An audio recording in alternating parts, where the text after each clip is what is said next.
handle the truth. The Denise Simon Experience. The Truth Matrix. Vetting, exposing, drilling down to the truth. Rolling Thunder, this is Hitman. Seat over. Hitman, this is Rolling Thunder. Seat out. The Denise Simon Experience. Exposing politics, lies, demagoguery, spin, fraud. Grid to suppress. Mike Charlie, 4 tree 5, 9er 2 1. Grid to mark. Mike Charlie, 4 7 tree 9er 8 9er out. Promoting individual situational awareness. Question, probe, notice, ask why. Mark smoke on the deck. 2 rounds HEPT. Gas TOT 5-3.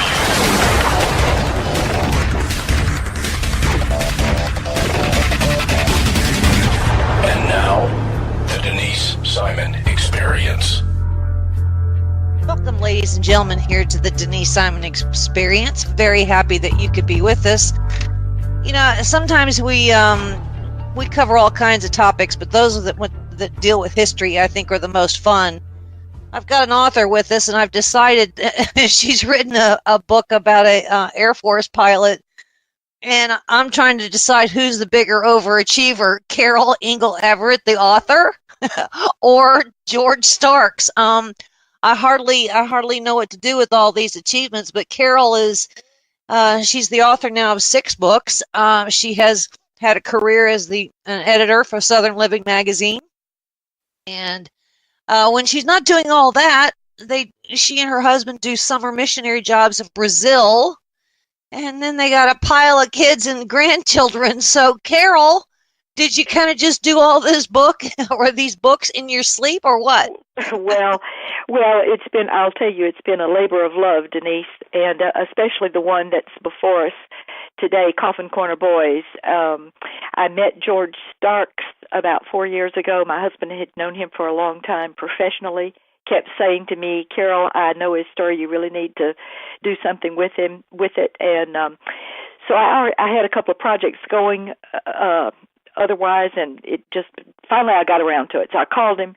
In about 5 minutes, Denise, into the interview, I knew that this was something that was extra special, a story really like none other, and one that I wanted to spend some time doing and working on. So that's what I've done for about the last, almost, like I say, at least 3.5 years, almost 4. And, you know, to have even the stick-to-itiveness to work on a project for that long. But the book we're speaking of is Coffin Corner Boys, and this is a story about a pilot and his men who were shot down over France, and they're Nazi-occupied France. And so the captain, George Starks, to really look at his life in total, I think he was an overachiever too. Or maybe, Carole, maybe you can help us with this. It really wasn't necessarily an overachiever in that generation, but compared to kind of this generation, it is it not? Well, you know, you raise a really good point. George was 19 years old when he pinned his B-17 wings on, or his pilot's wings on. And at that same time, he was given the assignment to be a B-17 pilot. And 3 other of the crew members out of 10 were all 19 years old. Yes. The average age was 22. There was one fellow that was 27, and he seemed ancient to the other crew members, so they called him Pops. That's cute. Yes. And you know, George says all 10 of them came from such different backgrounds, different socioeconomic, different religions, but they were all patriots.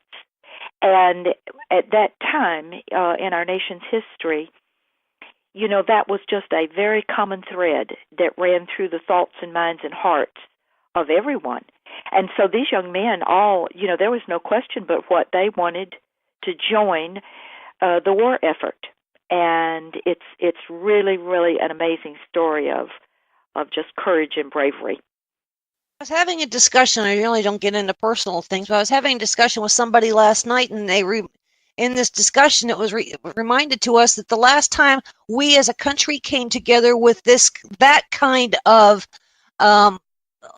duty for country in the war effort was, the week of 9/11, 2001, and it's kind of faded all away. And people of, George Starks's era and that generation, it just carried, that was in their DNA, was it not? Absolutely. Absolutely. Tom Hanks said one time, or someone said one time, that World War II was the story of where a couple of million people got together to fight and defeat evil.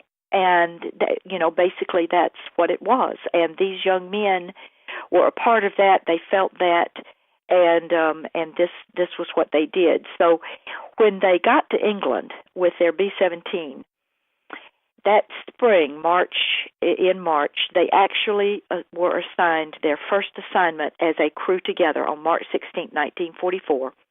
And the way we got, you might be interested, the way we got the title to the book, Coffin Corner, the B-17s flew in formation, and they used what's called a bomber box formation.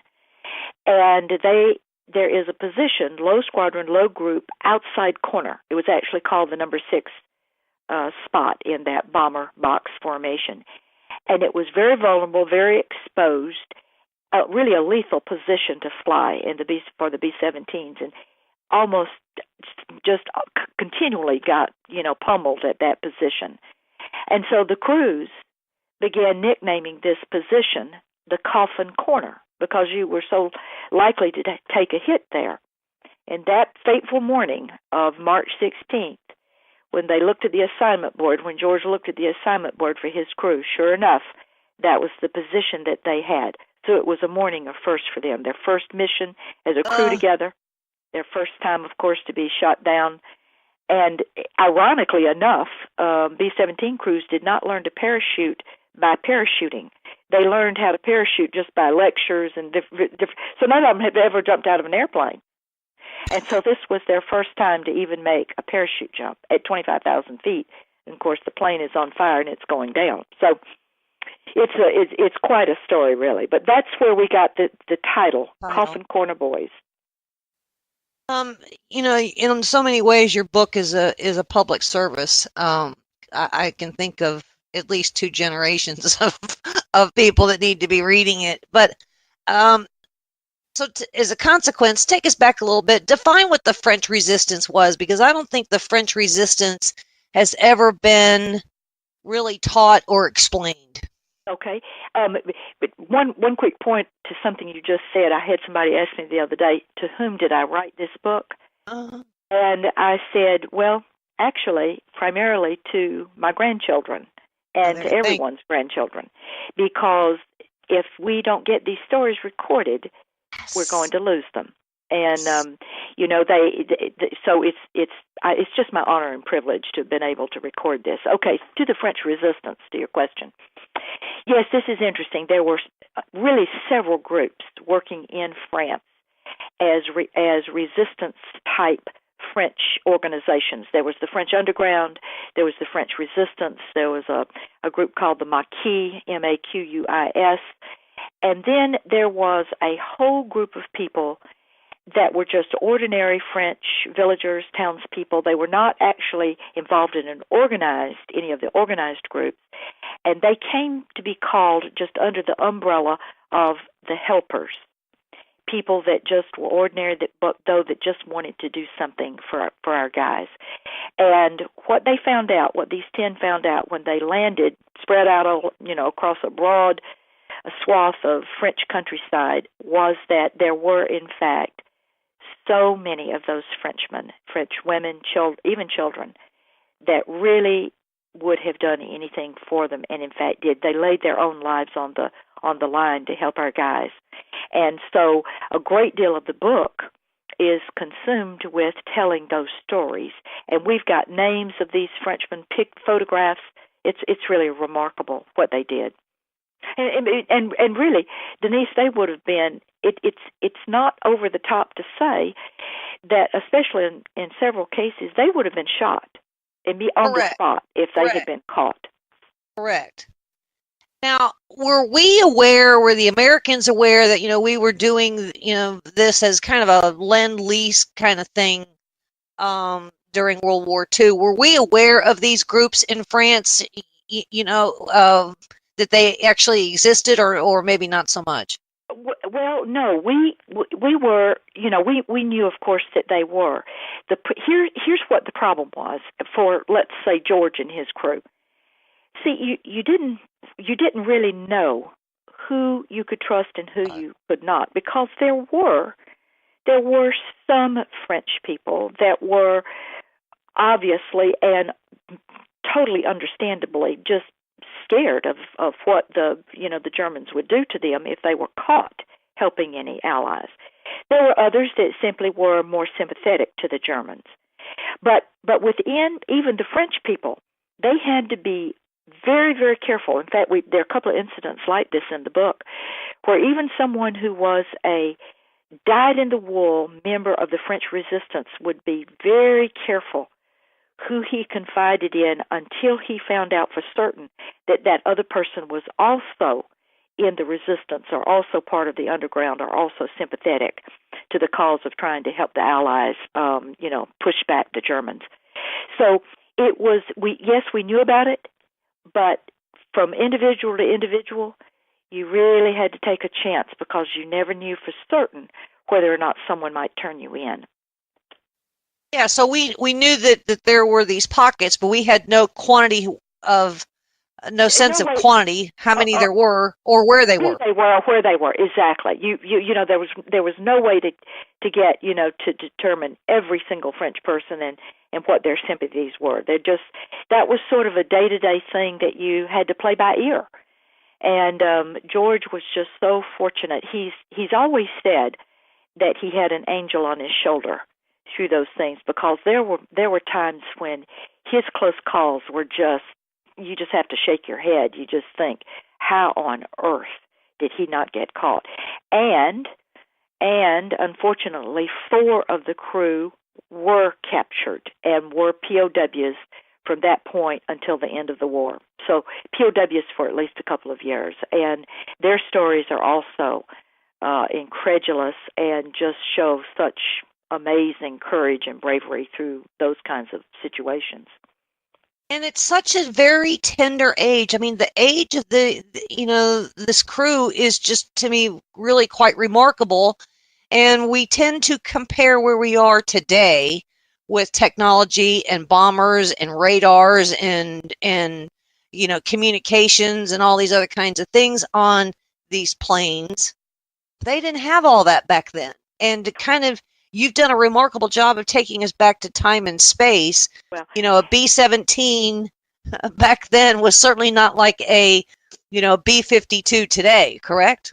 Well, exactly. Of course, it was it was still a wonderful flying machine for that era. You're exactly right about that. In fact, I've been in a model of a B-17 over in the Mighty Eighth Museum in Savannah, and there is a sense of it being it's just simply simpler of that era.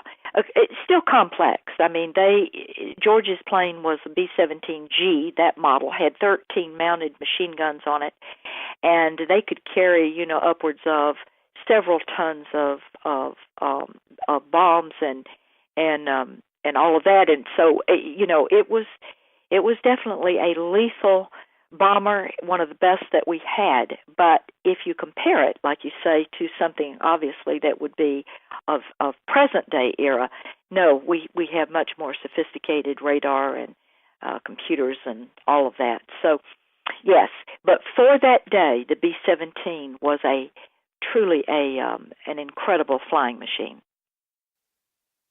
But it was still a bucket. You might not get these crews because they loved it. I know that George has got I know they do love them. Listen, he's got a little sticker on the back of his car that says my other mode of transportation is a B-17. So he's had lots of comments on that sticker that he keeps on his car. Well, So it's men and their flying machines, and they're very loyal. yes. They're very, very loyal. Now, so they had to make this trek into Switzerland, correct? Those that didn't end up in a POW camp. Well, there were two that wound up hooking up with the underground, and those people in the underground took these two out of the crew through southern France, walked them across the Pyrenees and into Spain. So they went a different route. Oh. But four of them, three together, walked through northern France and then a little bit south and then over into Switzerland. Because George was the pilot and last man out, he wound up by himself. And when he hit from that parachuting out from 25,000 feet, he hit so hard that he had put a hairline fracture in his foot, and he had shrapnel in his thigh. So his journey of 300 miles walking and in and out of just incredibly tough spots was really remarkable. And of course, the adrenaline was pumping so hard when he first came down. He didn't realize just how badly his foot was injured, and it wasn't until the next morning that he realized it was swollen and bloody. But there were some French villagers that wound up helping him, and then he just went from one town to the other, trying to hook up with someone in the resistance that could actually take him across the border. And fortunately, he finally did. And that man is a remarkable part of the story. His name was Maurice Bavarel. In fact, George dedicates the book to his crew and to Maurice, whom he calls the gutsiest man he ever met. It's all very chilling by comparison, Carole, and you tell a very great story here. But George, it's kind of like if you're shot down and you do all of this, you think your time, giving service to your country is over, but that's not true with George. I mean, he went into a reserve unit too, and then he ended up in the Korean War as a dental surgeon. Yes. Now that's, on paper, that's almost unbelievable. I mean, his DD-214 must be pages and pages long. Well, again, you bring up an excellent point, because the time frame is, when you look at the actual time frame of the events you just enumerated, is really incredible. Okay, he returned from the war to the United States in 1946. By 1950, he was following our primary invasion into Korea, on the Incheon Peninsula. And so he was in Korea for 2 more years. In the meantime, in between 1946 and 1950, a number of things had happened. He had completed dental school. He had married his high school sweetheart. And while he was in Korea, she had their first child that he could not get home to, who was born with severe mental defects. And they had hospitalization and an operation and all like that, and he could not even get leave from Korea to come home and be with her. So their little daughter, who is still living, but of course has been institutionalized all these years, he didn't get to see her until she was nearly 18 months old. So it's, we are veterans. We don't really realize what they give to us. And I guess when the person asked me about, who did I do this book for, obviously for everyone who is interested in history and World War II and the stories and all. But I was not teasing when I said this younger generation and even the next generation, because there's a commitment there, there's a strength there that is just absolutely unbelievable. So we need to always thank our veterans. Now, the other thing is that George worked diligently to establish a post-war relationship with his crew. Yes. And he did. Yes. But yet he established a relationship with those along the way of his, escape, right? Yes, yes. This is probably the sort of the second part of the second half of this story that is, in my mind, as I listen to George tell it to me over these years, in my mind, this is almost as remarkable as the events that actually took place during the war itself, because when George came down, realized his plane had been shot down and didn't know where his crew was, he made a vow to himself that he would never again lose touch. He would try to keep track with those other 9 men as best he could throughout his entire life. And at the end of the war, he made a similar agreement or promise, covenant with himself that one day he would go back and try to locate every single person that he did. And Denise, that's exactly what he did. 25 years after the war ended, in 1969, he went back to France for his first time, took his wife, and they began combing the French countryside. And would you believe that he found nearly every person who had helped him, from a woman with her child who was now, of course, an adult, to a wonderful couple that allowed him to stay in their house. He actually found the field where the B-17 had come down, and the little boy who watched it, it was his father-in-law's field, the little boy who watched it come down when he was 9 years old, found that now, he was now an adult, found him, who had gone after the fires of the plane had died down as a little boy and had gotten these things out of the plane, including a leather mitt, a long elbow-length leather mitt that belonged to his tail gunner, and they had kept it on their fireplace, that French fireplace, for 25 years, and they presented it to George. Oh, stop it. It is a story that is just so unbelievable.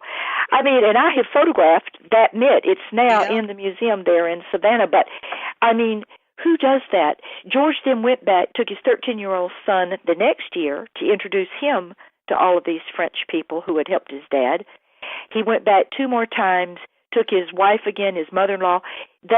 He established actually almost like familial relationships with these Frenchmen, and then made them honorary citizens of Orlando. This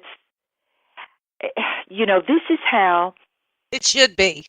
This is how you thank someone who has risked their life for your life. You never forget them. It's a good lesson for everyone living.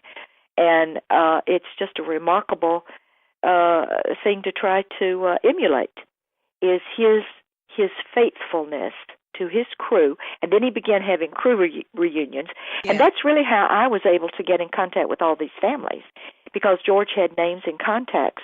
Yeah. And so over this last 3 years, I've also become friends with these other family members of the other crew. Yeah, the crew members. When you read a book, Carole, what's pretty fascinating is we tend to develop mental pictures, visions in our head. And your book, it has created a video in all the readers' heads. I mean, trying to put themselves in time and space. And if it doesn't ever get to be a real movie or a documentary, at least we're close. You've done a great service to the readers. It should be. It's really 10 stories in one book, and of course the primary person here is George, and I'm just so thrilled that he's still alive and has he's loving just seeing the book and hearing people react to it. It just sort of brings it all home for him and what he went through. And, even today, he's got that same boyish grin that he had way back when he was 19 and 20 years old, and shot down. And but when he remembers his crew, it always brings tears to his eyes. And, well, congratulations, Carole. Carole Engle Avriett is the author of Coffin Corner Boys, certainly found on Amazon and Barnes & Noble. I highly suggest you go grab this thing, and you know what? Start reading it over and over and over again. There's hundreds of things in this book that are very gratifying. And gosh, thank you for your time today, and certainly for your work in this book, and congratulations on it. Thank you, Denise. Enjoyed talking with you so much. You have a blessed day. You do the same. Ladies and gentlemen, more coming your way. Stay with it.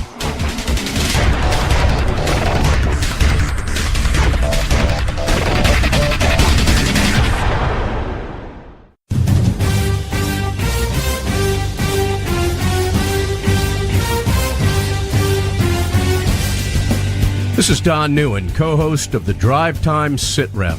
Join me as I call in to my Intel analyst, Denise Simon, for my daily situation report, or Sit Rep, the Drive Time Sit Rep.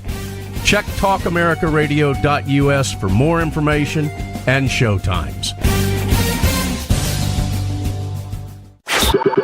Hi, this is Captain Matt Bruce from the Captain's America Third Watch, and you're listening to Talk America Radio, the new dominant force in conservative talk radio. Hi, this is Donna Fiducia. And Don Newen from Cowboy Logic Radio. Ladies and gentlemen, if you don't go to sleep every night completely fatigued from trying to restore America from the destruction that is taking place, Then you're simply not doing enough. Join us every Tuesday night, 9 p.m. Eastern, for Cowboy Logic Radio. let the restoration begin.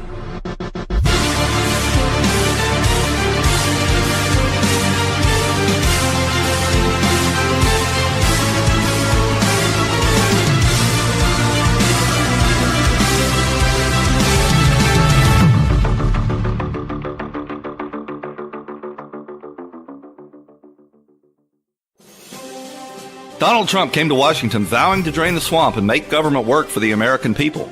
But the swamp creatures in D.C. aren't going down without a fight, and the deep state is determined to overturn the election and keep their gravy train rolling. In these turbulent times, it's critical for patriots to stay engaged and be prepared to defend this president. You can stay up to date on Trump's battle to make America great again by listening to America First Radio with Jim Dawes each weeknight at 10 p.m. Eastern on the Liberty Feed. Hi, it's Mark Walters from Armed American Radio. You know, for nearly a decade, I've been educating, informing, and entertaining responsibly armed Americans. And during that time together, we've shared some ups and downs, haven't we? Trump's election saved our Supreme Court and no doubt the future of our gun rights for now. But now is not the time to lay down. The enemies of freedom are well-funded and more determined than ever. To keep up with the state of your gun rights, make sure to tune in to Armed American Radio right here on Talk America Radio, the new dominant voice in conservative talk radio. You're listening to your local news source, WLBB, News Talk 1330 and FM 106.3. KTA Digital Dallas. Talk America Radio. Simulcasting on WDDQ, Talk 92.1, Adel, Valdosta, Georgia. And WJHC, Talk 107.5, Jasper, Florida.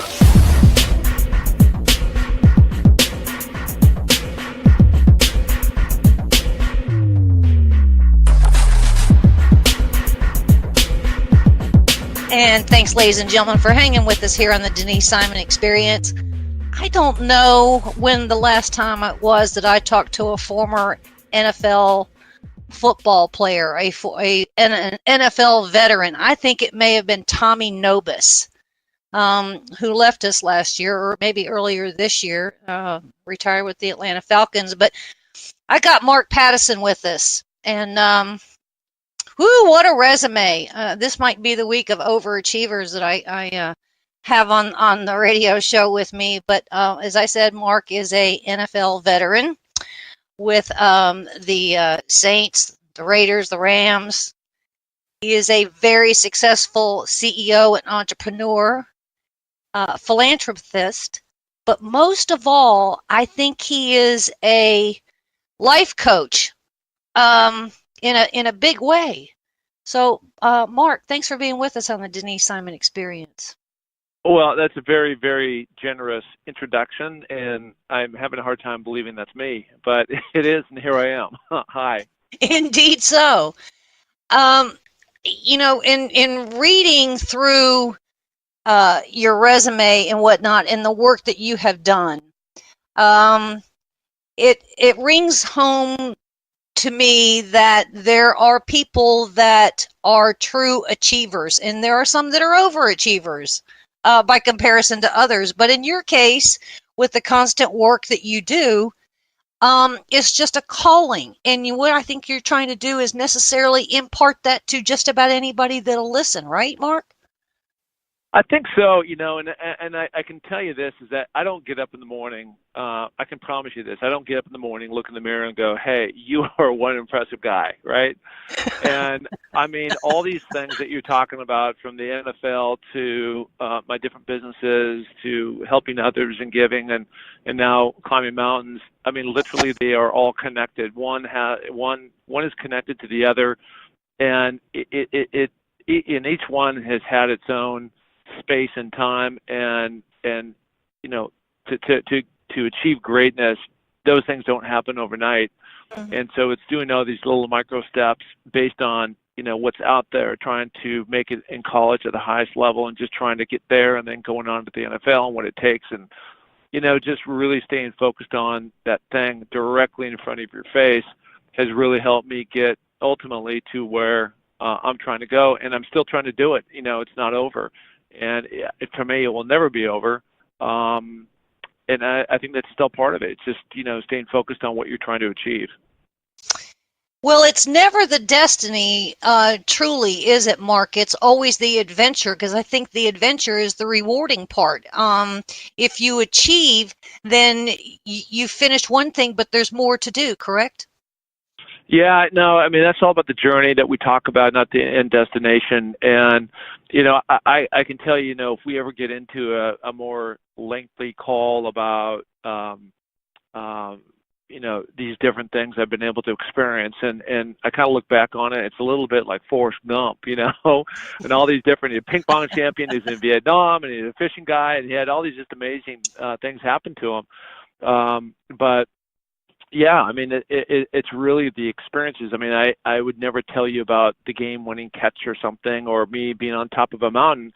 It's about making the journey and booking, getting to Russia, or getting to, South America, or being in the locker room with the guys, or that part of it, not the, the end goal, right? And that's what's been the satisfying part, and there's all the wonderful surprises that come along with that. Mm-hmm. Indeed so. So when you speak, Mark, to a long-term vision, it is that can be adjusted for really anybody. You may have 2 or 3 things that are in your bucket list, and you may want to certainly get there, but as time goes on, those things may necessarily be adjusted because new opportunities come your way, and you go, yeah, I can do that. And I actually call it kind of creating your own luck. Would you agree with that? Yeah, I mean, I can tell you, like, nothing has come my way ever. I mean, I have never been sitting there, by the pool or whatever, and then my phone rings and like, hey, Mark, come over here and do this. And this is just amazing. Everything that's happened to me, I have created. And it started with 0. And the hardest part is always the first part, and that's pushing that rock up the hill, until you start to get a little bit of momentum, and then that thing starts to go down the other side, and like a snowball, gets bigger and bigger. And I got to tell you too that a lot of where this has come from for me has been through my former head coach at the University of Washington, Don James, and he had really taken this whole pyramid of success model, which John Wooden, the old famous UCLA basketball coach who won 10 NCAA championships in a row, it really a pyramid of accomplishment. And so it's really identifying individual and team goals on how you get to the pinnacle of whatever you're trying to do. And I never really, in high school and everything, I just kind of ran around. I was better than everybody else. But when I got to college, everybody was an All-American at this or that position. And I really didn't understand what it took to get to, the level of competing and actually playing and putting yourself in a position of success. And it was through that understanding, being in the weight room, running, doing the stairs, all the things that nobody ever sees, really helped me, I think, in life, just not, athletically, but in business, the same thing, the same principles have always applied. So I think what you're actually defining is structure in discipline and, setting some sights that are achievable in little steps. I mean, you have to kind of take little steps to get there, correct? Yeah, you chunk them. And, I think there's two parts of that. There's one, it's chunking it and then creating a game plan. And then something that I have, if you come over to my house right now in Sun Valley, Idaho, I've got this great big refrigerator, and on the refrigerator is my vision board. And my vision board is basically, pictures of me, of my past and my future, of now I'm climbing mountains and doing other things. But, they're just a daily, hourly, monthly reminder of where I'm trying to go, so I do not lose track, because in this day and age of social media and everything else, there's so many distractions that can hit you in a fraction of a second that drag you off in a new direction. And then, if something isn't quite happening or it's hard, you lose that focus. And so that's really helped me keep my eye on the ball. I had a boss many years ago that had a sign in his office, and I asked him about it, and I've never since forgotten it, but the sign said 78% of life is showing up. Would you agree with that? Now, I love that. I haven't heard that, and that's really true. And, it's not just showing up, because people can show up and not do the work, but, there's multiple steps, for me, at least, that I've had to do. Some of the things, one of those little isms that I have is called FOF, and that's feet on floor. And one of the things that I've done, since I've stopped playing football many years ago, is I've just never stopped, right? And part of that, and the hardest part, is early in the morning. For me, I go work out because it activates my brain and gets everything else moving in the right direction. But the hardest part is pulling that down comforter, off your chin and putting those feet on the floor. And once you do that and you stand up, you're well on your way. But, that's the first step. And that's discipline. It was Stanley McChrystal, I think, that said, make your bed. You just do it. You get out of bed and you make it. I've seen that YouTube video too, and he's so right. And I do make my bed every morning, but this is part of that. There's a certain structure, right, that comes along with that. I love that. I love that whole speech. It was a good one. It was now define for us what Seven Summits is. Well, I mean, I think there's two things going on here. There's number one, what are the 7 summits? So those are the highest peaks in the world on each continent. And so I've now been on 5 of the world's highest peaks. I'm actually going back to Denali this next week, and I'm going to try to redo that. I was pushed back by minus 60-degree weather. So that's one part of it. The other part of it is in terms of my coaching and my leadership. I've created a kind of a dumbed-down version of John Wooden's pyramid of success called the 7 Summits of Success. And essentially, it's 7 blocks on how, again, you can accomplish things in a certain way. And so, a lot of people have great ideas, but the real key is, how do you get from point A to B and accomplish those different things?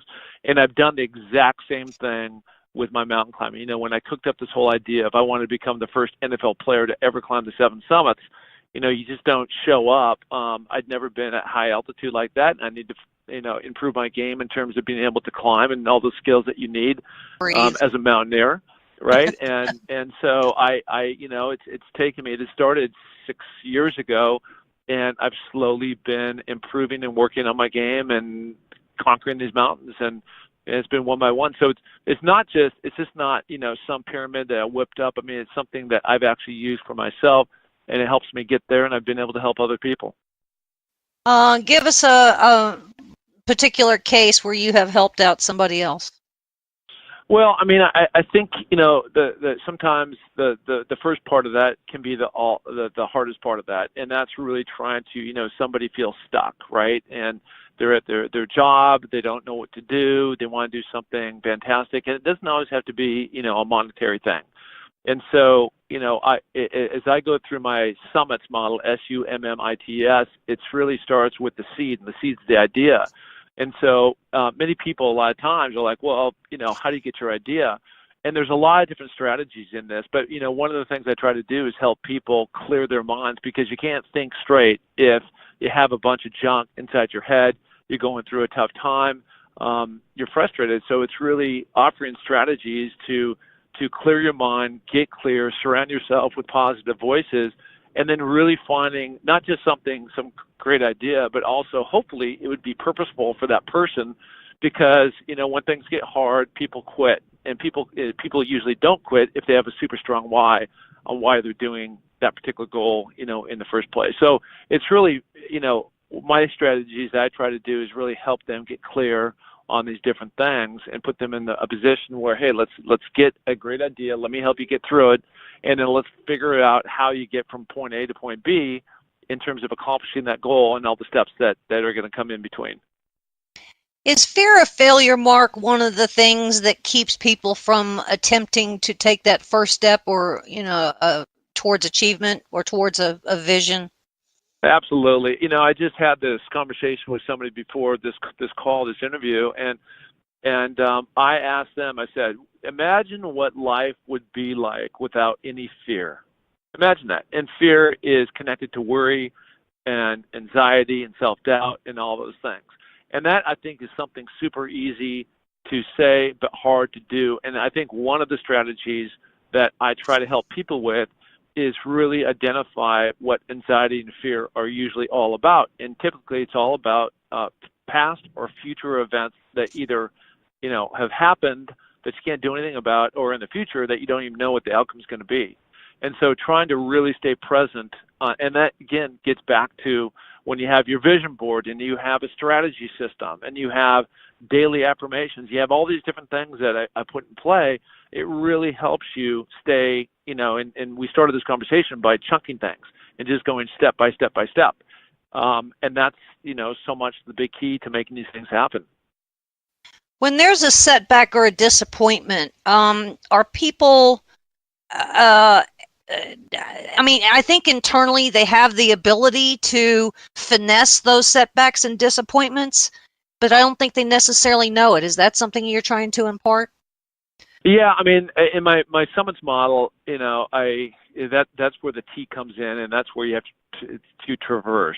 And things happen to everybody. And when I ask when I'm out public speaking, I said, hey, has anything ever happened bad to you in your life? And if nobody in the audience raises their hand, then they're lying, because everybody has to go through setbacks, whether, a family member has passed away, or the business, or something. It happens to all of us, and I'm not alone in any of that. Even though that, it may look nice and shiny on the outside, I've had so many setbacks. But it's not about the setbacks. It's all about what are you going to do about it, and you need to be really clear. And again, when I go back to that the why of why you're doing something, you just got to make sure that you're really clear on why you're doing it, to make sure you're purposeful about the end goal, so that you don't quit. Are you recommending, Mark, that they kind of do an autopsy on these setbacks or these disappointments, or failure from time to time, to see not necessarily where to lay blame, but how to finesse it the next time? Well, I don't wish blame on bad things on anybody, and sure. I'm just saying that in business, market conditions change or something, right? Like I've started some companies and we're going down a great path, and all of a sudden, we had to take a right-hand turn. But when those things happen, I don't think that you may have to adjust your strategy and the road that you're going on, but you don't have to abandon. And many times, in most cases, some great things can come out of these places of adversity. And the question is, what can you learn from it? And they've always done that for me. I can tell you, like for me, climbing these mountains, this came out of a very rough time. I was going through I was married for a long time, and I went through a separation and ultimately a divorce, and my bucket was so empty. And my roadmap originally, when I said I do, that meant for life, and now that was going to end, and I was just really in a bad spot. It was very empty, and I wanted to figure out something that would refill that bucket. And so out of that adversity, I kind of channeled my energy into doing something athletically great again. and that was about trying to become the first NFL player to ever climb the seven summits. So sometimes, it's not what you think and you would have ever imagined, but the amount of blessings that have come my way out of that adversity have been priceless. I'm super grateful for it, even though I'd never wish anybody on what I had to go through. Sure. Where does networking, where do people fall into, this plot and this plan that each person should necessarily develop and launch? I think networking is really huge. I mean, I think just in general, we are by nature social creatures as humans, and we're not meant to be stuck in a box. And you'll never find, I think, opportunities. I don't think you can find, learning from others without putting your hand out there and trying to really extend your network. And it could be for better, it could be worse, but I think that's, if you're not growing, you're dying, and I think that, at least in my case, so much of what I've learned isn't necessarily what I've learned from me. I've learned from others and reading from books. And I listen to podcasts every day and audiobooks on people who've done great things. And there's kind of a common thread. And I don't know, it's just like, trying to meet people and learn from them and really listen has been part of the key of my success. We've got generally high school graduation speakers, and we certainly have this time of year college graduation speakers, and they all seem to give pretty much the same kind of motivational speech.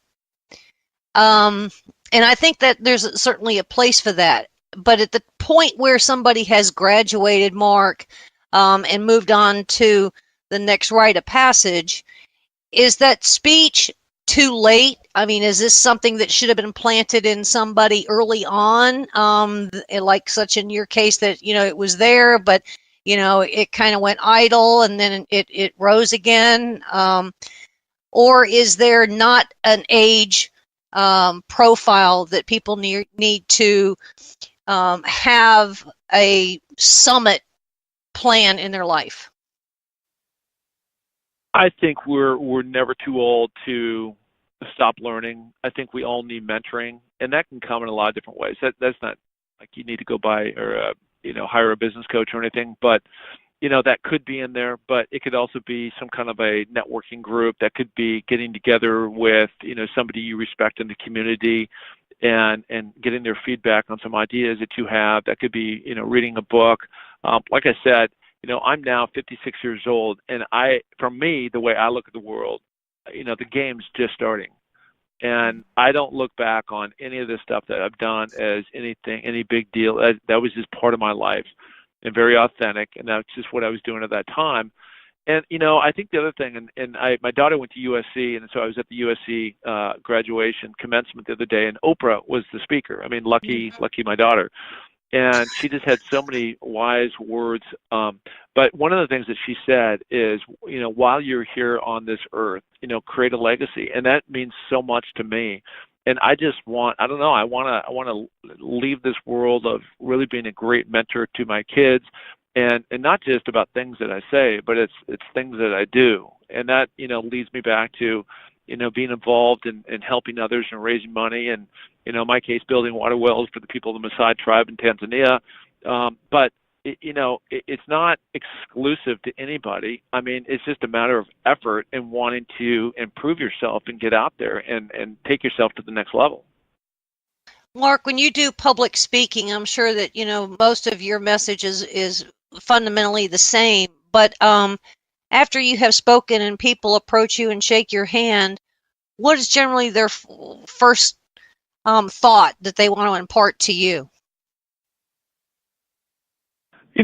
Sometimes it's just them relating their stories. And, what I do in my public speaking, the first thing, I just really want to emphasize the point that, I'm not that much different from them. Even though I played in the NFL, I'm climbing mountains, I've started businesses, those are just the things for me. But everybody's got their own special purpose in life, and we all go through setbacks. And I think for them, to hear from me, like, hey, listen, I've had these whacks in my life that have knocked me off the horse, and I've had to get back on, and here are some of the things that I've done to make that happen. It's just very relatable because, even though they didn't play the NFL, they've been through a divorce, or they've had a business crash, or they've been fired, or something, and it's just, I don't know, it's just very relatable. And one of the things I say, and I know it's really corny when I say this, but I say, look, it takes a little more to make a champion.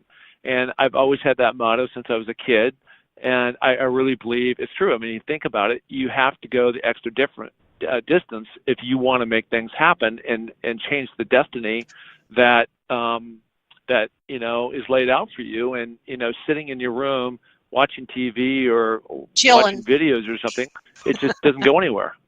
Yeah. Indeed, it doesn't. You said a minute ago, and I agree with you, that people are social creatures, and we always want new people to come into our lives, and we hope that they, the relationship can be nurtured and grow and be positive. But then we also have people that come into our lives that have such, negative energy. Are people good at recognizing that they may have to kind of distance themselves and move on to something else, or are we supposed to bring them along for the ride? No way, man. I say shed those people quickly, and you cannot achieve greatness if you have heavy weight on your back, right?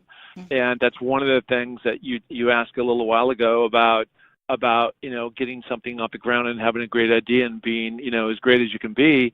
One of the things I talk about in the first part of the seed, which is the summit module, which is the seed, which is really surround yourself with positive voices. I mean, that's one of the things. And when you have family members or friends who are there to say you can't do it, you'll never fly high if you don't have everybody rowing in the same direction.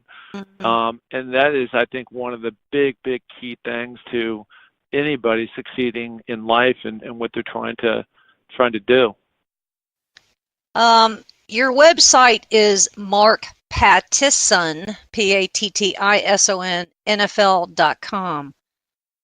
What are the listeners going to find at your website, Mark? Well, I've got a podcast called Finding Your Summit, and I love doing it. It's all about people overcoming adversity and finding their way. And, yesterday I talked to an NFL guy, and I've talked to guys with no arms or legs who've climbed mountains, and people who are blind, and just incredible people doing amazing things. And so you can find my podcast, all of them, located at that website. I also public speak, and so people can reach out to me. They can contact me, and then of course I'm climbing these crazy mountains.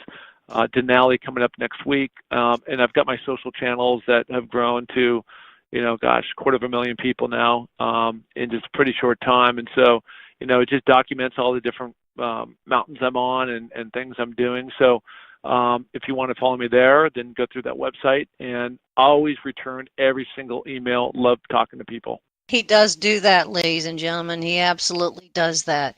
Mark Pattison, just very honored to have this discussion with you. Certainly before you go to Denali, maybe I'll even get a postcard on the other end. But thanks for the energy and the limitless work you do on behalf of anybody in your orbit. And thanks for your time.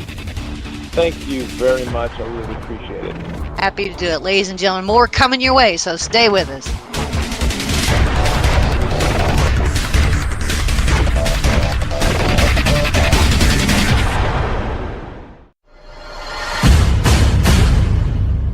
You can't handle the truth. The Denise Simon Experience. The Truth Matrix. Vetting, exposing, drilling down to the truth. Rolling Thunder, this is Hitman. See ya, over. Hitman, this is Rolling Thunder. See ya, out. The Denise Simon Experience. Exposing politics, lies, demagoguery, spin, fraud. Grid to suppress. Mike Charlie, 4 tree 5, 9er 2-1. Grid to mark. Mike Charlie, 4-7 tree 9er, 8-9er, out. Promoting individual situational awareness, Question, probe, notice, ask why. Mark smoke on the deck, 2 rounds AGPT, gas TOT 53.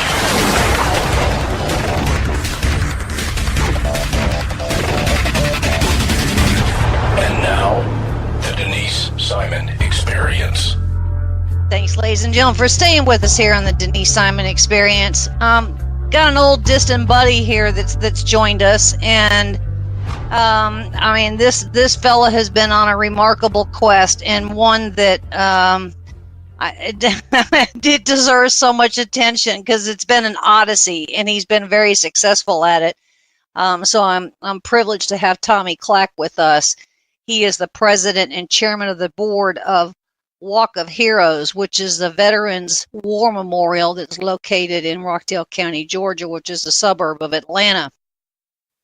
And Tommy's going to tell us, about the War Memorial and its genesis, how it all began, and where it is today. I mean, there's certainly been some ups and downs, but all in all, it's been a remarkable success. So, Tommy, I'm just so gratified you could be with us on the Denise Simon Experience. Well, we thank you for the opportunity and appreciate all that you do for all of the listeners, all right? Yeah, thank you. Now, when was this project conceived, Tommy? Because it's a sizable project. It is. It was conceived as a $34 million project. We've only built $2.8 million of it to date. Everybody is after the same scarce penny with the donations, but our founding father was a gentleman named Bud Sosby, who was a sergeant in World War II as they went across from Normandy into Germany, and he saw the need to enhance the knowledge of the community and people and the state and nation as to the sacrifice made in war, and that's how this all got started. If you ever see a picture of the Russians and the Americans meeting at the Elbe River in May of 1945, that is Sergeant Bud Sosby in that picture giving that German a piece of chewing gum. So his heart has always been there. We actually broke ground in October of 2008. So this memorial is 18 years old, and it has had its ups and downs over the decades. And fortunately, not to my horn, I've been associated with it from day one. I took over as president back in 2012. There was no board at that time functioning for several years, and put together a great team of doers. And we've come a long way in the past 5 years in terms of establishing, refurbishing the memorial, adding multiple sites, helping it grow, getting people involved, paver program throughout the complex, and programs throughout the year. We've got our Memorial Day program coming up Monday, May 28th, and we have one of the larger ones in the area. So we do a lot year-round, and our board is all volunteers. None of us receive any compensation. It's just a labor of love to get this thing finished. And with all memorials, and Georgia and Southeast in particular is blessed that there are memorials being put up everywhere. And as I said earlier, all after the same scarce penny, so we just keep trucking on and doing the best we can and making things happen. Tommy, when you get donations, I mean tangible donations like tanks or helicopters or, previous military assets, where do they come from? Well, we've only got a helicopter thus far, and we're working on other issues. And there is a program in the nation where one can obtain obsolete and stored for military equipment. It's just a matter of getting on a list and waiting until something becomes available. Long term, I say long term, hopefully in the next couple of years, we are going to place in the center of the memorial a tank, an airplane, and artillery piece and other such artifacts so people can see that equipment. You're aware of this, but unfortunately, due to sequestering of the military, there are no more Armed Forces Day. Maybe when we grew up, the second Saturday in May was Armed Forces Day, and all the military bases were open around the country, and we civilians got to go on base and see all the soldiers and equipment, airplanes, and everything else that was used, and that's no longer there. So the public has forgotten really what our military does and what it's all about. They have no concept of what's going on. I shared this data with your listeners as I share with everybody I get a chance to speak to. In World War II, 14% of the U.S. population put on the uniform of the U.S. military. In Korea, that dropped down to 9%. In Vietnam, it dropped down to 6%. In the Gulf War, 1991, it dropped down to 3%. And since September 11 of 2001, less than 0.5% of all Americans have put on the United States uniform. So as the population grows, fewer and fewer of our sons and daughters serve in harm's way, and the public is no longer associated with that. We don't have that connection that we had growing up in our time frame. And that's one of the things we do with memorials like this, is to try to get people to think about the fact that they're still, our sons and daughters are in harm's way, and we can pick up a paper or hear a radio station like yours or a TV news article, and some American has died somewhere, and it's announced, and it goes from there and nobody thinks about it. So memorials like these are very important across America to remind Americans of the cost of freedom, because freedom is not free. Indeed, it's not. And, with every day that passes, Tommy, a veteran leaves this earth, and it is a lost opportunity to hear a story. And there are some just stellar, remarkable stories that need to be told, correct? There are literally millions of stories out there that need to be told, and I share with your audience that anyone, a veteran's family member, or even a neighbor, can go on the internet and research what's called the Veterans History Project. The National Archives up in Washington, D.C. will send you a packet where they ask specific questions, and you can record your history as a former military personnel, or you can do that for someone in your family, and it becomes part of America's historical documents that are stored in the National Archives, plus the Vietnam Memorial, the World War II Memorial, the Korea Memorial up in D.C. You can, register someone in your family for that memorial, and they can be part of that archive for all future generations at those complex. So it's an ongoing process. Here in the Atlanta area, we're very blessed that a fellow Vietnam veteran by the name of Pete Mecca writes a weekly article that gets published in several papers around Atlanta called A Veteran Story. He's been doing this now for about 6 years and has had over 300 articles published from World War I to date about America, particularly Metro Atlanta's unique citizens that paid a price. So those kind of things are very important, and we just need to educate this younger generation so that when they grow up, they too can have a say-so about what goes on. And if I shared one thing with your audience, as I do with everybody, if this country's got enough money to fight a war, it has enough money to take care of the warrior and his or her family, and we've got to make sure that that's always there. Oh, indeed so. I'll watch that very carefully as well. The Walk of Heroes, tell us about the memorial itself. How many acres is it? I mean, I know that you got some amazing gardens that are going on, but kind of describe it if you would. I know on the website there's a flyover virtual tour, but kind of tease the audience so they can go over to walkofheroes.org and take a look. Well, if you enter the complex, it's the memorial from the entry to the end is a little over 1,200 feet long. And at the entrance, we've got a fountain, and you walk down an arc walkway into the area where we have an arc and 5 statues. They're 6-foot-tall bronze statues that are of each of the 5 branches, and they have a globe sitting on their shoulders, and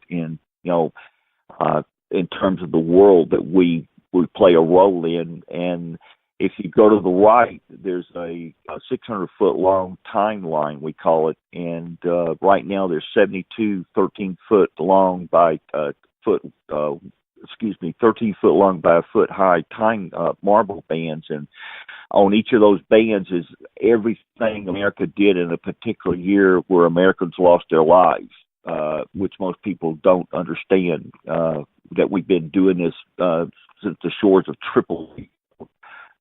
So it's an ongoing process. And then we have a stage area at the end that will accommodate literally over 500 people sitting on the grass and on marble sides, and a stage area for programs or whatever we do. The stage area has accommodated weddings. We've had a young man that graduated from Rockdale High School that got commissioned out of the Sentinel, got his second lieutenant bar pinned on there. Recently we just had a Purple Heart ceremony where some individuals from this current war didn't get their Purple Hearts, and did a little research and got their Purple Hearts awarded to them. So there's a lot of things that can go on. It actually sits on 3 acres on a lake called Lake Randy Pointer. The land was donated to us by the state. When I say donated, it's a lease for $1 for 100 years, and we just simply want to keep it going. We're best at the Boy Scouts of America. A lot of Eagles Scouts do their projects out there. The most recent one was 14 benches that are permanently stationed throughout the complex, so people can sit and contemplate what they're seeing. So it's an ongoing process. Then one local citizen just donated a pavilion for us so that we can have activities out of the rain out there. It will actually handle about 100 people inside of it, so it's a great addition.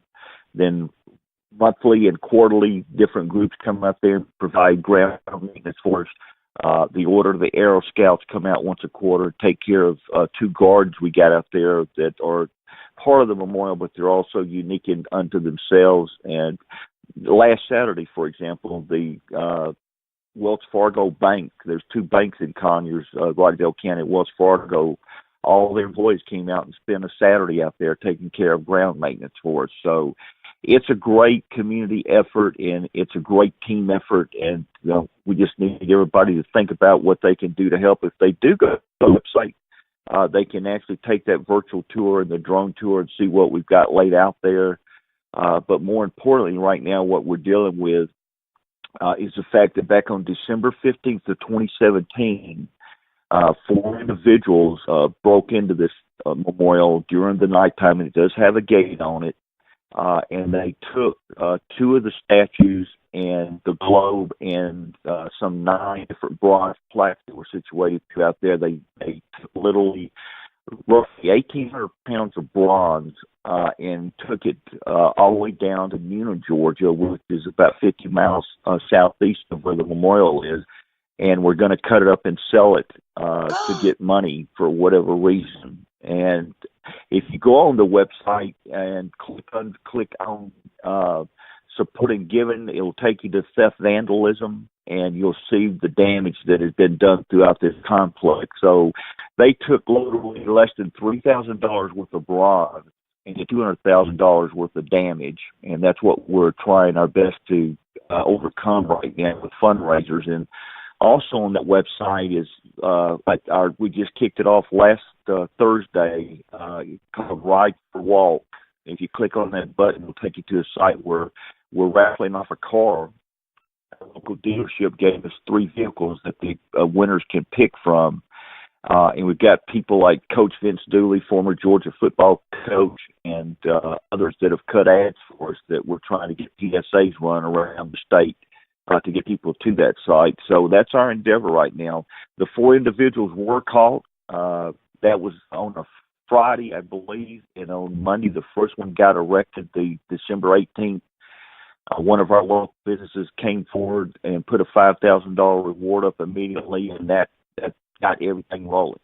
Unfortunately, they really vandalized the statues and the bronze plaques. They were so close to being caught that they actually dumped those in a local river down there, and that's where it was recovered. But other parts still missing. So until we get the money raised, the memorial is not whole. It is very. You can see the pictures where the soldiers' statues and globes are missing, and the bronze back from areas.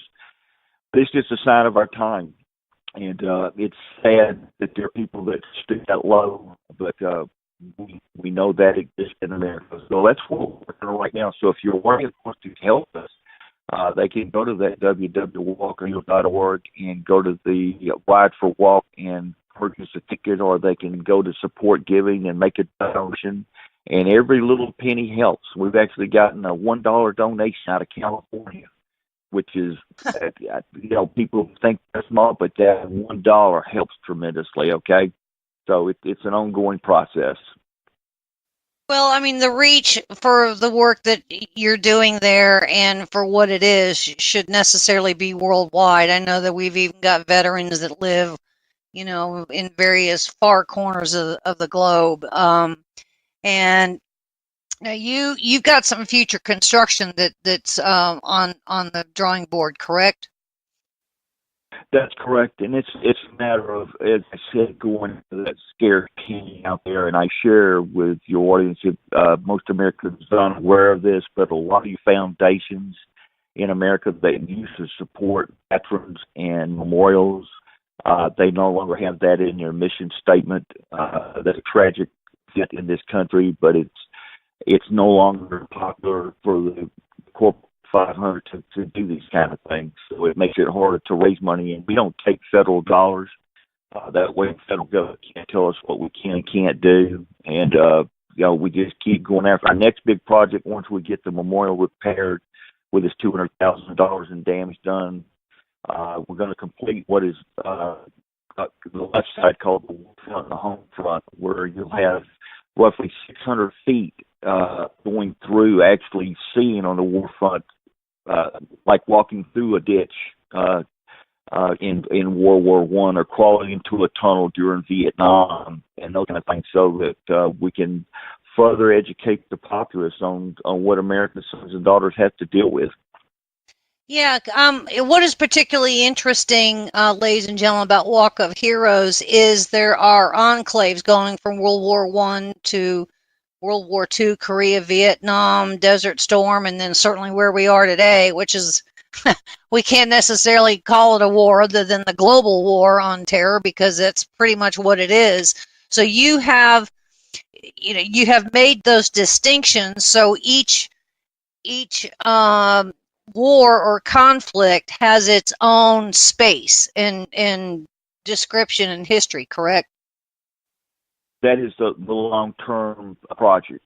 That once we get this war front, home front on the left side done, we want to come back and build these enclaves on the right side, walking out to the statue. And if you take the drone tour and the virtual tour, you'll see what we're talking about. But yes, each unique war has its own unique elements, and the sons and daughters dealt with unique things in each war. The common factor that brings all of them together is that our sons and daughters do serve, do put their lives on the line. They do get wounded. They do die. They do become prisoners of war, are missing in action. And I share with everybody that our men and women that serve in the harm's way in the military understand that they could live the words of Jesus when he predicted his own death in John 15:13 that says, "Greater love hath man, but they laid down his life for his friend." And that's what our military does for America. Indeed, they do. Now, there's a couple of local military bases in Atlanta. Have they been involved in any way with your project? We are very blessed that the military does support what we do, but understand with the base closures, Fort McPherson and the Naval Air Station in Atlanta got closed, and the Marine group up there got sent somewhere else too. So, but we're blessed that, Fort Benning in Columbus, Robins Air Base, the submarine base in Engle, Georgia, and all over, they are aware that we exist, and they do participate with us in terms of providing bands or color guards, and in terms of bringing that element into the public. So we're blessed that they do that. The Georgia National Guard Army and Air Force are very supportive of us. So we're blessed. And what was kind of cool, I mean, you mentioned that somebody, I think, had a wedding out there. They did, yes, ma'am. That would be just pretty cool. Was that unexpected for you, Tommy? They planned a couple of months ahead, but yes, the uniqueness of that, and the guy that got married was a former military person that wanted to do that in that, the somber site. So those ceremonies like that mean a lot to us and to the public, to think that someone wants to do that at the Walk of Heroes. All right, and that's what we're all about. Now, you also have some commemorative items that people can purchase, correct? Well, we do have very limited right now. That we're going to expand that. Again, it's a matter of having money available to do inventory.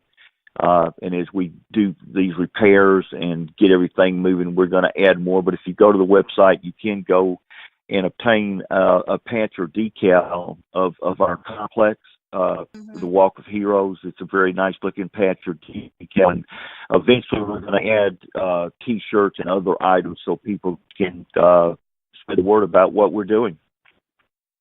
And you have membership levels, is that right? That people can, necessarily be like a sustaining member or that kind of thing? Yeah, that's a program I've used for decades. It's called the Sustaining Membership Program, and it's an annual opportunity to help us keep the memorial running. It's about $25,000 to manage this memorial during the year with all the issues that need your printing needs, or getting material out, doing whatever. But the sustaining membership starts at $50. We call that the Eagle Colonel level, and then $100 is the 1-star Brigadier General level. The $250 level is the 2-star Lieutenant General area. The 3-star is the 500 Major General, 3-star, and then the 4-star is 1,000, which is the General. So those entry levels help us go throughout the year, and we're blessed that since we created it back in 2012, we have people that renew their support membership of us, and we're able to maintain the memorial. I'm looking at some of those people, and having lived in that area for many years, I recognize some of the names, so congratulations on that. I would say well done.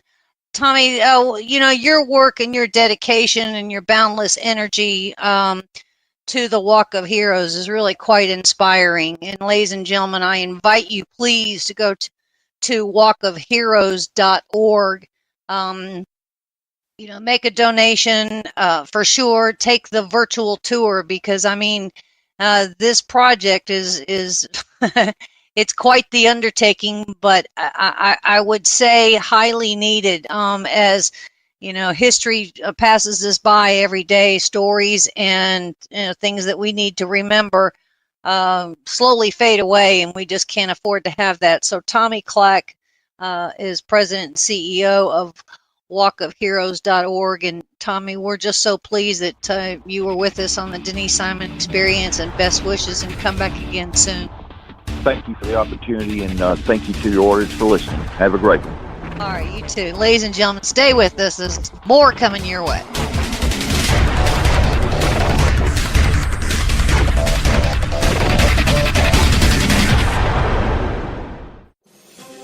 Hi, thank you for listening. My name is Ron Phillips, and I'm the owner and operations manager of Talk America Radio. It is with great pride that I offer you this 24/7 stream of some of the finest talk radio programming in the country, but I need your support. We are a listener-supported network. That means we need your help to continue to offer the quality programming you're hearing right now. If you're able, please visit talkamericaradio.us and click the Support Us button. Your donation will go a long way in helping us continue to share the American voice. Thank you.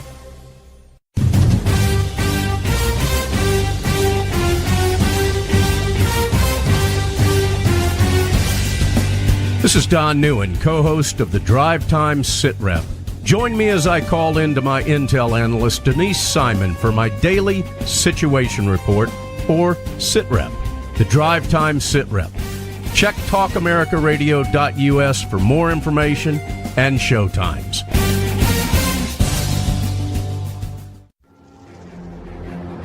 Let me talk to you, black people. When you vote for blacks and put them in office under the banner of the Democrat Party, please explain to me what black people get as a result. This was not a nap that we have been taking. We are in a coma. You know what the interesting thing about pensions is? That's today's money given to people who ain't doing nothing for you today. Get off that black Democrat tit that they've been sucking on. Your country is being stolen from you, and the promise is being stolen from your children, and they're telling you it's all right while the rest of the world is trying to lap us. Well, why are we doing so poorly? 2 words: teachers' unions. Are you kidding me?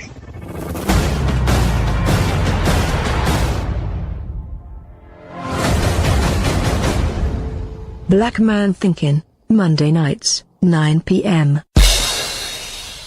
This is Denise Simon, host of the Denise Simon Experience. When I'm not debating with Donna Fiducia about politics, I listen to Cowboy Logic Radio. Why, you ask? Because outside of my blog, founderscode.com, and my own radio show, the Denise Simon Experience, Cowboy Logic is by far the most entertaining and informative radio show on planet Earth. Plus, Don makes me feel guilty if I don't listen to his radio show every week. You're listening to your local news source, WLBB, News Talk 1330 and FM 106.3. KTA Digital Dallas. Talk America Radio. Simulcasting on WDDQ, Talk 92.1, Adel, Valdosta, Georgia, and WJHC, Talk 107.5, Jasper, Florida.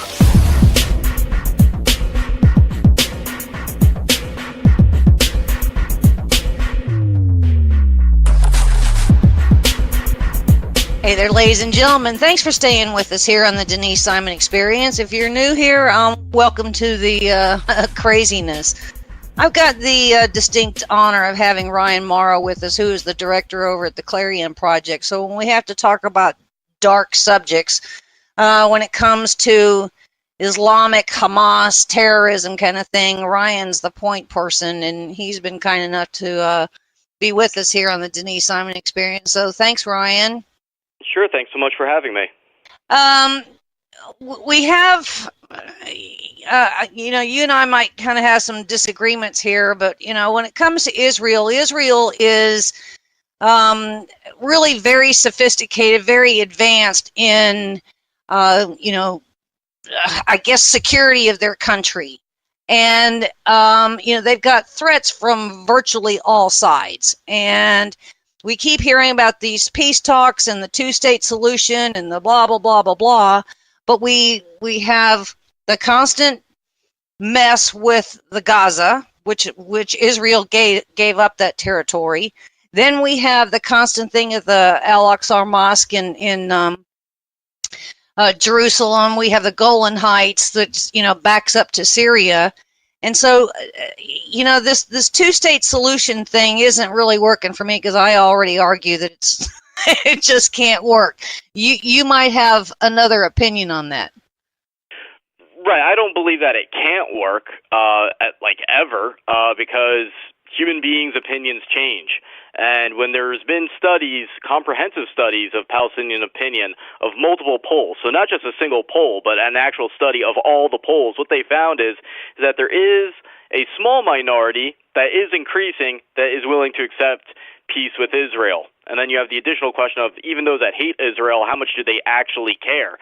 Because when there are flashpoints, like the opening of the U.S. Embassy in Jerusalem, Hamas and all the other Islamic extremists put so much effort and resources into mobilizing Islamic opinion and especially Palestinian opinion. And when you consider how much effort they put into trying to cause this gigantic clash, casualties have been relatively low. So Right now, if we were to just declare an independent Palestinian state, of course it wouldn't work.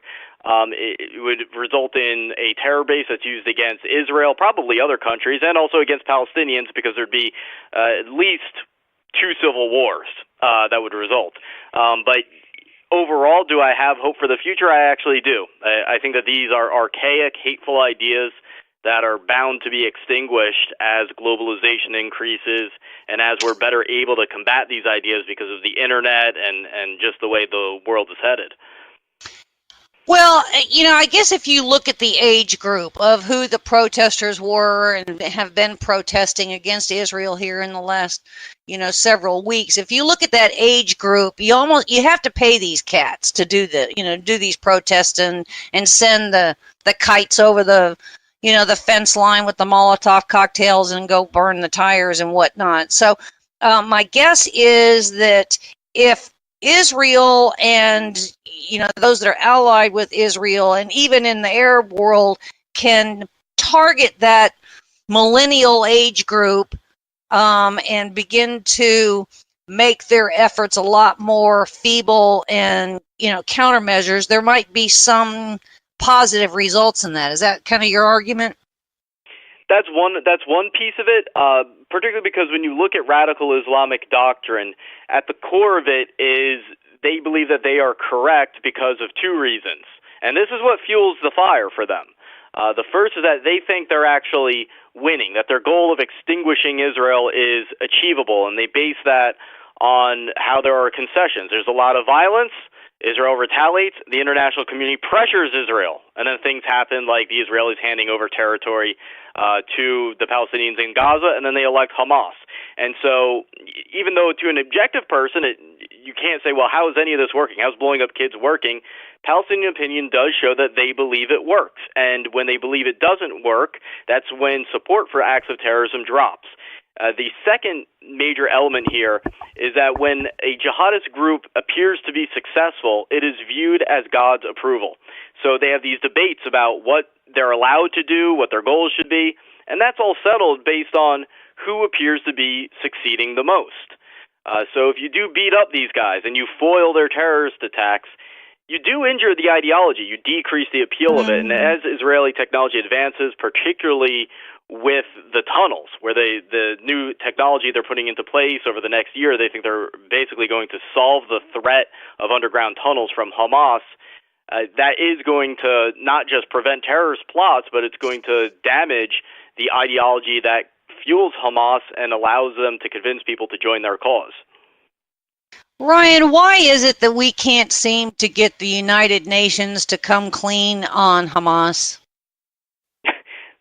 It's dysfunctional structurally. So it's not just like, oh, the UN talking about it as if it's a country or a single entity. I mean, what is the UN? It's a forum that consists of many different countries violating its initial purpose of being a community of democracies that promote human rights. And instead, what you have are dictatorships, Islamic theocrats, all sorts of bad guys getting a vote disproportionate to the population that they have in order to basically rule the international community. But it seems like even among the far left, among the far right, everybody, it seems like, has this hopelessness when it comes to the UN. The only argument for respecting the UN is international opinion nowadays, but mostly everyone seems to agree that it's pretty much a waste of money, especially for the United States. Well, we have this exclusive division. We have this exclusive department over at the United Nations dedicated, to this whole Palestinian thing, to refugees. And I would argue that there aren't really any Palestinian refugees anymore. I mean, there's been talk about suspending payment to, this particular wing, UNRWA, at the United Nations Relief Workers, something or other. But I don't know. I don't think enough investigation has occurred to really challenge all things at the United Nations and the Palestinians. Do you?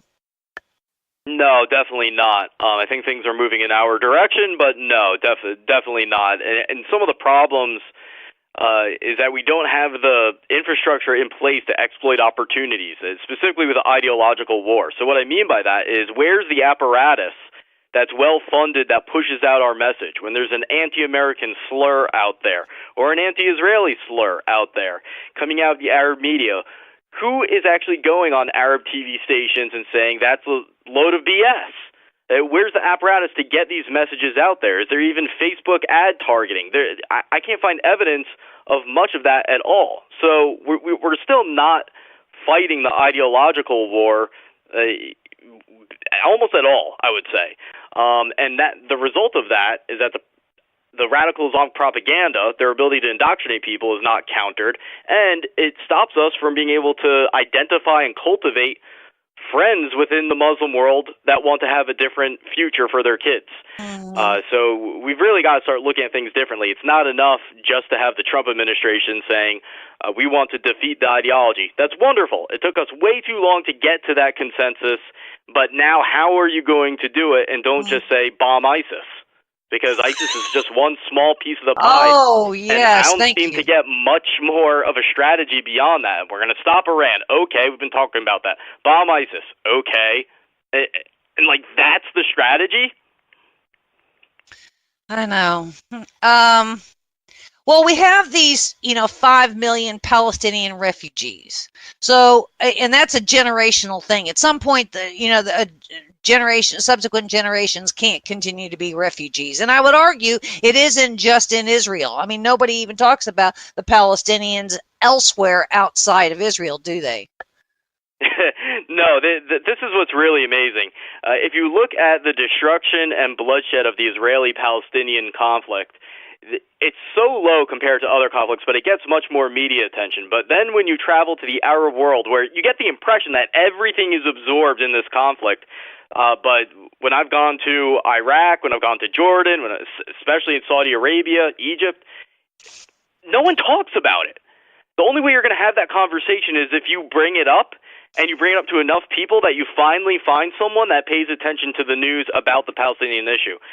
The vast majority of people that I've come across don't care or even dislike the Palestinian cause, to the point where they might say, yeah, all right, I hope they have their own country one day, but I don't really care, and they really shoot themselves in the foot all the time, and they cause problems for us. That's the most common answer you'll hear, is that they are tired of the Palestinians getting money from Arabs, and then not doing anything to improve their own situation and causing conflicts that spoils business opportunities for the rest of the Arab world. And it's it's a constant ball and chain, isn't it? I mean, it becomes a drag on the larger part of the conversation, does it not? Yeah, it really is a distraction right now because of how people think Al-Qaeda and everything is an outgrowth of the Israeli-Palestinian conflict. It's the reverse. So in D.C. and academia, the consensus is, well, if you really want to fight back against jihad, solve the Israeli-Palestinian conflict, because that's where the anger stems from. And then if you can subdue that anger, then you won't be radicalizing people around the world. You can actually start winning over hearts and minds. It's the other way around.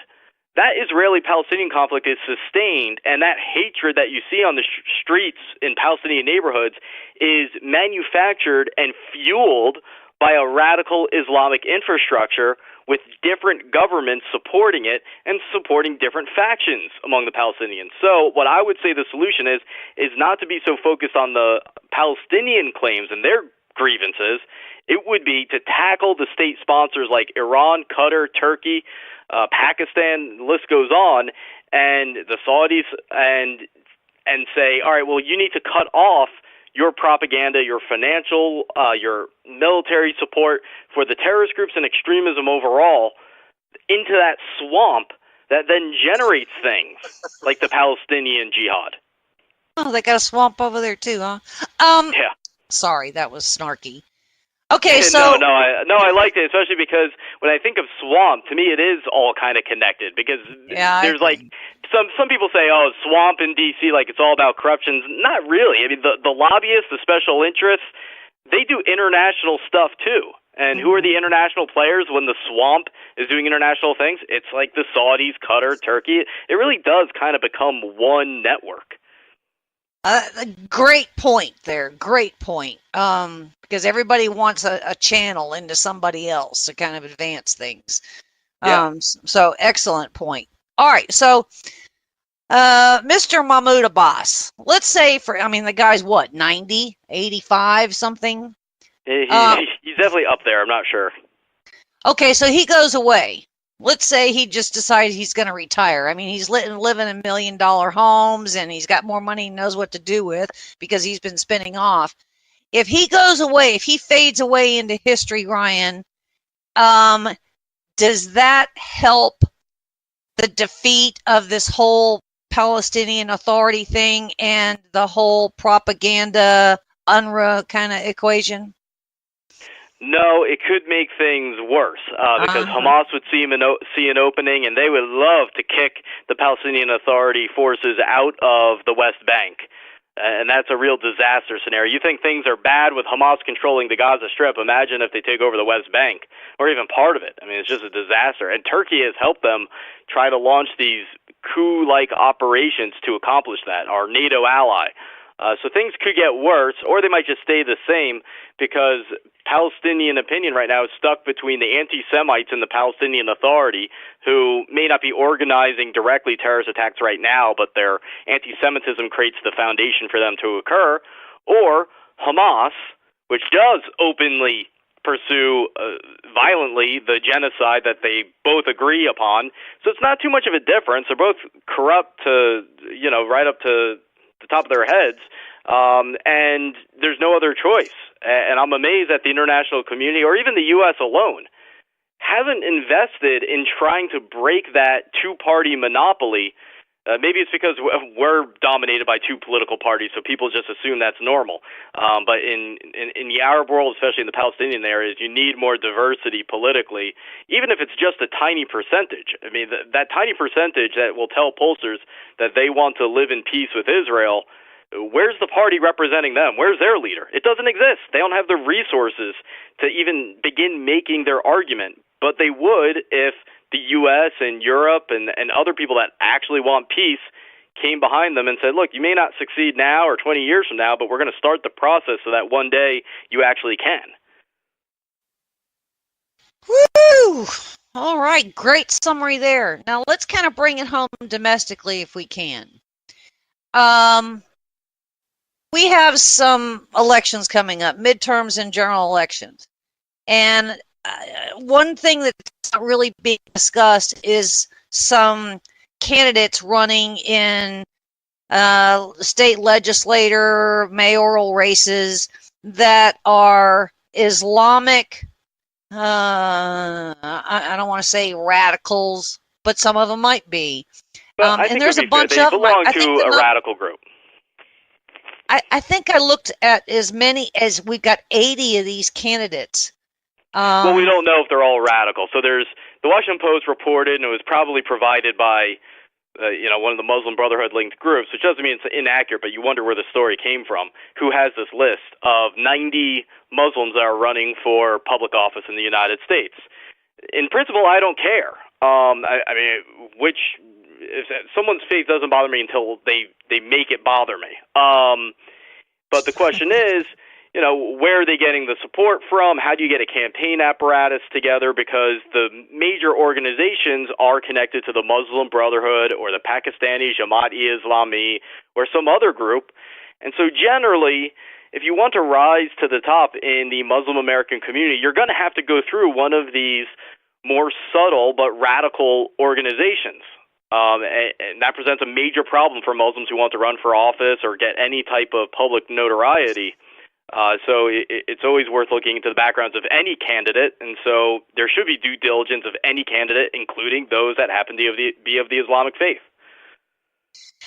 And if they are, they might be moderate, they might be good guys, but just because they're up on the radar and their name is on some potential, ballot or ballot initiative with running, then I would say you'd have the Muslim Brotherhood types that are going to go, oh, cool, and then they start funding them later, or they develop some political action committee. Right, good point.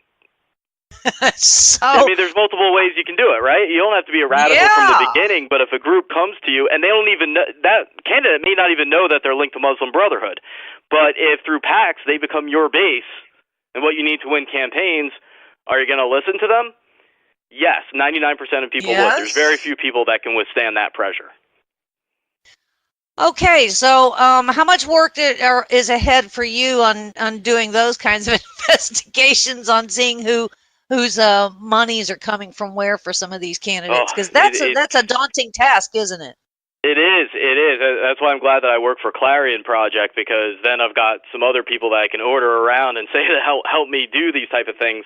But one story we just broke is that there are 2 people running for Congress, one in Massachusetts, one in Alaska, believe it or not, who belong to the Jamaat al-Fukra group, which is this radical Islamic cult. They're famous for buying up plots of land and sometimes engaging in guerrilla warfare training on them. So they're really wacky, have a history of blowing people up at least until 1993, but the ideology is still the same, and their leader is in Pakistan. And he's very, very openly radical. So this is more radical than a Muslim Brotherhood type group. It's just a quick Google search, and they show you how radical they are. And they're now running 2 people for Congress in Massachusetts and Alaska, and the media is letting them get away with it. Nobody wants to touch it. Are we sure they're even citizens? They are. Yep, they're African American converts who have been, them and their families have been long-term members of this Fukra group, and they present themselves well in interviews. The group's kind of learned how to not be as radical in interviews. But if you ask these candidates, especially the guy running in Alaska, are you a member of this extremist group? He says yes. Have you been to Pakistan? Yes. Have you gone to Pakistan to meet with the terror-tied, cultish leader of your group? Yes. So, not a lot of room for argument here. My case is pretty easy to make against these candidates when they portray themselves as being leaders of tolerance and interfaith dialogue. You bring up an interesting point because, we talk about Iran and we talk about Syria and we talk about, but nobody really keeps Pakistan in the headlines. Why is that? Beats me. It really beats me. I think for some reason, I guess maybe because Iran intertwines with more issues because it's in the Middle East and because of the Israel issue, Iran just finds its way into more conversations that happen, whereas Pakistan is only really brought up in the context of Afghanistan, maybe terrorism overall, but nobody's talking about the conflict with India. That's not like a daily conversation that is on the news. So Pakistan doesn't get brought up as much, but Pakistan is in some ways worse than Iran. Yes. They've already got nuclear weapons. They sponsor terrorism just as much, and they're actively taking part, just like the Iranians are, in killing our troops in Afghanistan. And it's going to get worse because Trump's pressuring Pakistan, as he should, but the Pakistani argument to get away with this stuff is to say, look, you may not be happy with the level of our cooperation, but you so need even our limited cooperation that you better back off. And the way they prove that point is by having their terrorist proxies do things like blow up stuff in Afghanistan or maybe carry out an attack in the United States. Or become IT fellas working for Debbie Wasserman Schultz and several congressional members of Congress. Yeah, exactly. That's another amazing spy scandal. Some of these foreign influence operations where they just want to influence policy, or it's corruption with campaigns, or it's a spying operation like the one you just mentioned, where they're clearly Pakistani spies. They just kind of pop up on the radar for a day, and no one puts it all together. But if you keep a running tally of how many cases of corruption, espionage, and political influence operations by throw in Russia there, might as well, but also or Turkey, China, Qatar. Yeah, if you look at the volume of this, you would look at this and say, my God, our democracy is on edge. How much of what we see in the news and how politics runs is actually attributable to the bribery and influence operations of foreign powers. It's a serious problem. We need to have a congressional committee that just reviews what each country is doing to influence us covertly, because you can't have a democracy when that's going on all over the place. I so agree. And I would argue even what we hear in the headlines or, on a Daily Caller or Breitbart or, it's a deck chair off the Titanic, Ryan, because whatever we're seeing, it's exponentially worse. And so if you look at all of this through the eyes of the FBI, I guarantee you that if we knew all of the moving parts, it would be a terrifying condition with China and Turkey and, Fatah Gulen and Iran and, Russia and Pakistan. I mean, I can't even imagine if you put all these piece parts together in a hearing or on a document, the four corners would tell a very different story, correct? Definitely. And the Iranian regime even threatened the other day to reveal who they bribed to get us to go along with the deal. Which I thought, make my day. Whatever it is they're trying to make us stop with that threat, we should do. Because I would love to know who they bribed. I mean, we all kind of knew what was going on. We don't know exactly who. We can't prove it. But in D.C., the conversation was, we all kind of knew at the time that bribes in some fashion were going out, whether it's business contracts, so there's a business that wants to make a lot of money in Iran, so then they fund a campaign, and then that guy has to listen to them. All that stuff goes on so often, and it really should scare the living daylights out of Americans. Here's what I'm going to do, Ryan. I'm going to make you the unofficial Inspector General. And I love it. Wouldn't you? I mean, call me up and we'll do this together. And we'll start collecting these things, because I guarantee you, whatever this Michael Horowitz Inspector General report, says on the Hillary thing, an Inspector General product on all of these operatives in the United States and political action committees and lobby groups would tell a much more devastating story. I'd go so far as to say we should have a report on every country or foreign movement that does this type of thing, and focus it on, if you want to use the most appealing language, don't call it espionage, call it political influence operations, bribery, whatever it is. Money laundering, money laundering. A good example of this is when Trump's former campaign chief, Paul Manafort, who's famous for his ties to Russia, and that's what everyone focused on, what got no coverage was when he was a lobbyist for a Muslim Brotherhood group that was basically a puppet of Pakistani intelligence. How does that not get mentioned? You can only be corrupted by one foreign power? You certainly can't go trot on over to the State Department and look at their country-by-country threat assessment and get a real handle on any of this, can you? No, but it wouldn't even have to be a threat assessment. It'd just be a report of, I think the public is deserving of that, of knowing which countries are doing what in order to manipulate us. All right, I'm on your team here, Ryan. Thanks for being with us on the Denise Simon Experience. Call me. We'll get something going. All right, thank you. All right, we're coming your way, ladies and gentlemen. Stay with us.